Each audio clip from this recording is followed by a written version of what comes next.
Welcome to our daily edition of Just the News, which is only the information, no opinion, no outrage, and of course, no waste of your time. So we brought this down to as close to 10 minutes as we can make it to give you only the information you need about what happened today. Of course, we have to start off with the state of Maharashtra. The drama continues in the state of Maharashtra and the government of Maharashtra.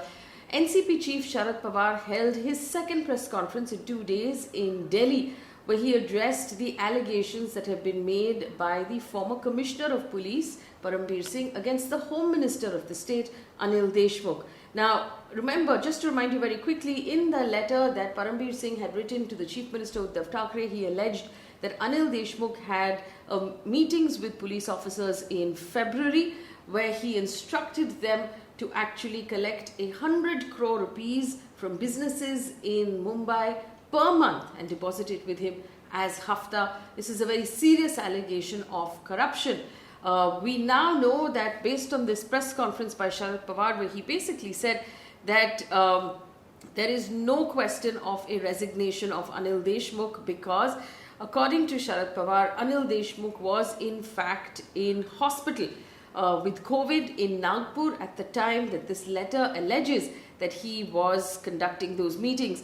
Now, after that press conference, and you'll see that comment is on your screen right now, he basically lists it out saying that he was in hospital because he had COVID, and after that he was home quarantined in Nagpur, so it's not possible that he would have had any meetings in the month of February at all. This was a statement that came in from Sharad Pawar, after which former Chief Minister, BJP leader Devendra Fadnavis said that if this is true, why is it that Anil Deshmukh was seen addressing press conferences at this time?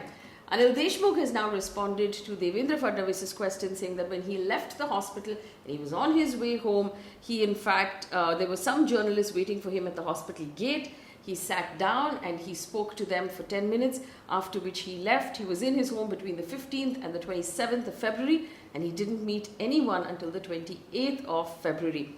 Spokespeople of the NCP, who I've spoken to, have reiterated that the NCP, the Shiv Sena, the Congress alliance government in Maharashtra is unanimous about the fact that because there are discrepancies in the allegations made in the letter, there will be no question of a resignation of the Home Minister, but they said that they are all committed to a investigation. NCP leader Shashikant Shinde, according to the New Indian Express, has asked for an investigation now into the properties held by former Mumbai Police Commissioner Param Bir Singh to find out how much property he has amassed in his service. Sort of veiled allegation there of corruption as well. Also, the former police commissioner has now approached the Supreme Court in a writ petition asking for a CBI investigation into the malpractices of Anil Deshmukh. In his petition, Singh has accused Deshmukh again of interfering with investigations, instructing police officers directly, and of course demanding that hafta of 100 crore rupees per month. He has asked for, and I quote, an unbiased, uninfluenced, impartial and fair investigation before evidences are destroyed into the malpractices of the Home Minister. The plea also challenges the order passed on the 17th of March to transfer Singh out of the Commissioner's office and into the Home Guard. It also says that Anil Deshmukh was holding meetings in February at his residence with police officers Sachin Vaze, who is prime accused in 2 cases now. One, of course, the murder of Mansukh Hiren, and the other one planting explosives outside the Ambani residence, and ACP Sanjay Patil. There is, of course, one more update to give you. Union Minister Ravi Shankar Prasad has demanded a CBI probe into the challenges leveled by Param Bir Singh. He's questioned Chief Minister Uddhav Thackeray for being silent and defending the rogue Assistant Police Inspector Sachin Vaze. Meanwhile, in Rajya Sabha, proceedings were adjourned till 2 p.m. after an uproar over the corruption allegations of Anil Deshmukh. Prakash Javadekar, Union Minister, has also spoken. He said, never before in the world has anyone seen a bomb being planted by the police. Is this normal? This is an extraordinary issue. The CM has no right to continue in his position. end quote. So this is just to give you an update. The BJP demanding resignations now, not just of Anil Deshmukh, but also of the Chief Minister Uddhav Thackeray. My colleague Amita Balachandra has spent the day actually on the field, speaking to people, figuring out what is going on right now in the back conversations in Maharashtra as far as the government is concerned. Amita, based on some updates on Twitter, it seems like the Chief Minister Uddhav Thackeray had a series of meetings. He also attended an event of the Pani Foundation with Amir Khan. But what meetings did he have pertaining to these allegations of the second or the third most important person in the state, the Home Minister? Well, I spent a fair amount of time, Faye, outside the Chief Minister's bungalow today, where there was just one meeting that took place that was between the Chief Minister and two cabinet ministers, Balsahib Thorat and Ashok Chavan, both senior Congress leaders, met with the Chief Minister. We don't know what really happened in that meeting, but this meeting came right after the press conference that Sharad Pawar, NCP Supremo, took in Delhi. We are being told that senior NCP leaders were in Delhi and hence it wasn't an MBA alliance meeting. But Sharad Pawar made one thing very clear, and I'm quoting him. He said that it is clear that such demands hold no power, and he was referring to BJP's demands that the Home Minister must resign. He also went on to say that between 6th and 15th of February, the Home Minister was hospitalized. He also went on to say that post that he was under home quarantine. So the allegations, he effectively said, were false. We also saw the BJP then allege that the Home Minister immediately after getting discharged took a press conference, and what about that? But we also saw the Home Minister himself make a statement right after that allegation by the BJP, basically saying that as soon as he got discharged, there were a few reporters outside. He was weak. He sat in the chair. He spoke to them. Answered their questions, and then went back home. He only stepped out allegedly on the 28th of February, effectively saying that all of these allegations are false. And this is the line that the three parties, and I made some calls and spoke to a couple of people, but they are maintaining that there is no resignation that's going to happen as of now. It seems like there will be a series of meetings, because today we saw the Chief Minister meet with the Congress leaders. We don't know what's going to happen over the next couple of days. But one thing is important to note here. The Chief Minister has not made a statement so far. The party itself has spoken quite a bit about it, because as soon as the letter came out, we saw a statement come in from the CMO's office talking about a discrepancy as far as the email of the former Mumbai Police Commissioner Param Bir Singh is concerned. They also went on to say that the investigation must take place. We also saw this morning Samna's editorial. Samna is the mouthpiece of the Shiv Sena, basically talking about how the MBA alliance has good majority and that they won't fall because of one official. They also go on to talk about the fact that this, however, has maligned the image of the Home Department. But till now, we haven't seen a response from the Chief Minister. All right, Amita, thank you for bringing us that update. Amita has been, of course, speaking to people across the city of Mumbai to find out the conversations that are happening behind the scenes between this government. Remember, it's a sensitive alliance, delicate alliance between three parties who are not normally aligned in terms of ideology: the Congress, the NCP and the Shiv Sena.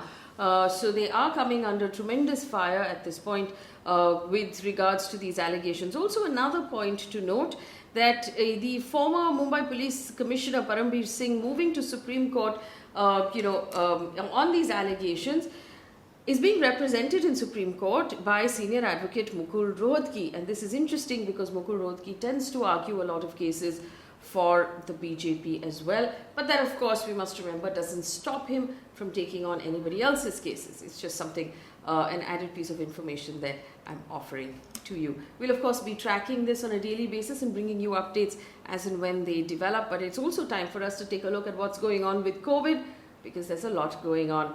The central government has written to all states and union territories today to tell them to space out the 2 doses of Covishield from what was 4 to 6 weeks to a 6 to 8 week window. This is, of course, important for all of our parents who have just taken their first dose and now will have to take their second dose. So it's currently about 28 days or a month, but they've said space it out a little more to about 8 weeks, but not more than 8 weeks. This also, I must remind you, applies to Covishield and not Covaxin. We understand that there has been a national expert group on vaccine administration. It's called the NEGVAC group that has recommended that the gap between the two doses be widened in order to enhance protection from Covishield. So that's something that we all need to know.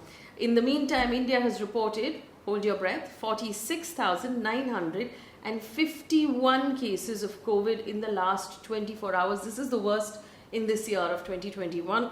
There seems to be a consensus about the fact that we might be safely now in our second wave.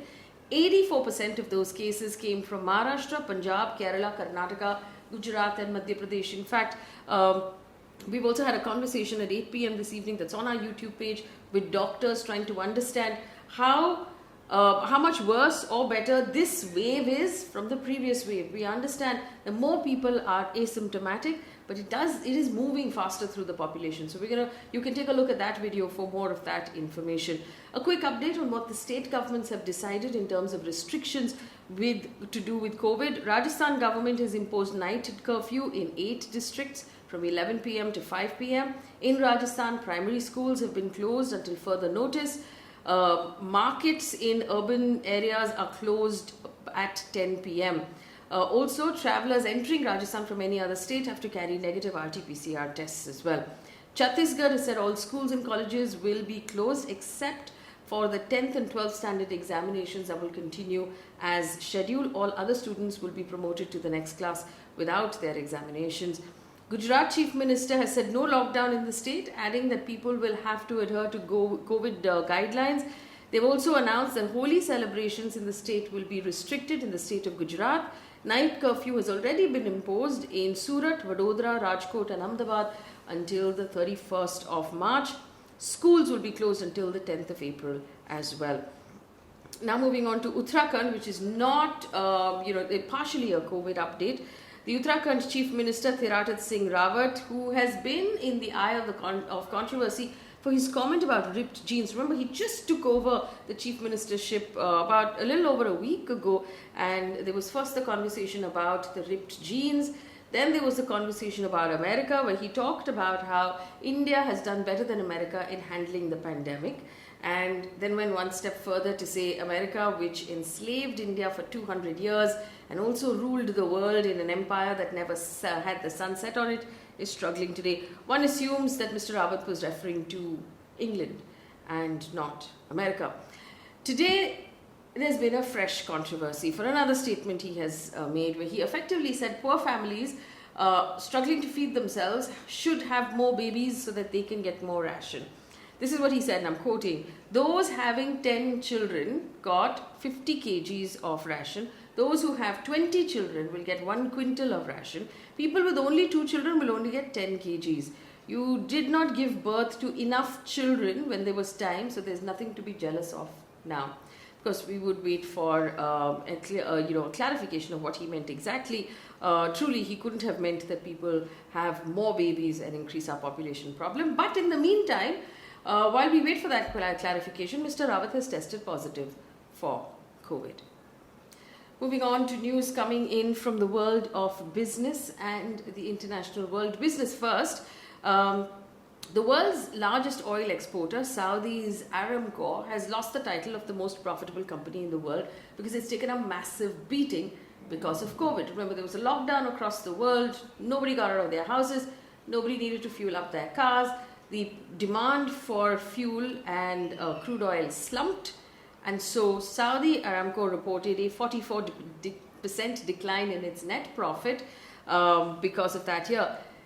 So what this means is that Apple is now the most profitable country in the world, reporting a profit of $59 billion in 2020. Of course, remember, we all stayed home. We needed to log on through devices. So Apple, the company that really makes the devices, the most expensive devices in the world, had a very, very profitable year.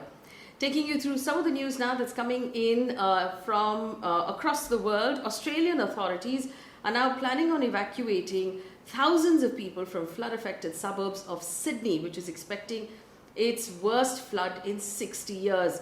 It's been continuously raining in Sydney for 3 days, and this has raised concerns of damage, triggering calls of massive evacuation. On Sunday, Sydney recorded its wettest day of the year with 111 mm of rainfall. Certain regions received about 900 mm of rainfall in the last 6 days. 18,000 people have been evacuated until now. Authorities expect the severe weather to continue until Wednesday. A draft from the Phase 3 US clinical trials have showed that the Oxford Astrazeneca vaccine is safe and is proved to be 79% effective in preventing symptomatic COVID and 100% effective in preventing severe disease and hospitalization across all groups and ethnicities. Trials included about 32,000 adults, and there were no concerns of blood clots at all. Slightly offbeat story here. Donald Trump's chief spokesperson, Jason Miller, has said that the former president will return to social media in 2 or 3 months with his own platform. Now, this comes after social media giants Facebook, Twitter, YouTube, Snapchat all banned him during the Capitol Hill riots in January. They have not reinstated any of his accounts. YouTube temporarily suspended his channel, while Facebook and Twitter extended that ban indefinitely. He's now launching his own platform so he can return to social media. Quick word from the world of science. People who live in Dorset, Somerset and Devon in England, in the southwest of England, reported hearing a loud bang and seeing a streak of light across the sky on Saturday afternoon. It turns out this was an extremely rare meteor known as a daytime fireball. Experts who identified it as a meteor are now analyzing pictures and videos and asking people to keep an eye out for any reports of fallen fragments of space rock. And finally, from the world of sports, India's 10M pistol shooters Yashaswini, Deswal and Abhishek Verma have achieved the #1 ranking in the women's and the men's category respectively. This comes after their win at the International Shooting Sport Federation World Cup in Delhi, while Yashaswini won 2 golds and a bronze in individual and team events. Abhishek clinched a gold and 2 bronze in the competition. Leaving you with some, well, let's call it positive information for today. After 4 species of bacteria were found at the International Space Station, one of them has been named after Indian biodiversity scientist Seyed Ajmal Khan. The team of researchers who are looking into the 4 versions or varieties of bacteria found in space in our space station have proposed to call one of these strains Methylobacterium ajmali after Seyed Ajmal Khan, who was a professor at Annamalai University in Tamil Nadu. I'm going to leave you with that. That's a wrap on the news. Do remember to share this video with as many people as you can so that we can share this idea of really simple news, hand it to you without any shouting, send it to your parents, people who might find this useful. Thank you for watching.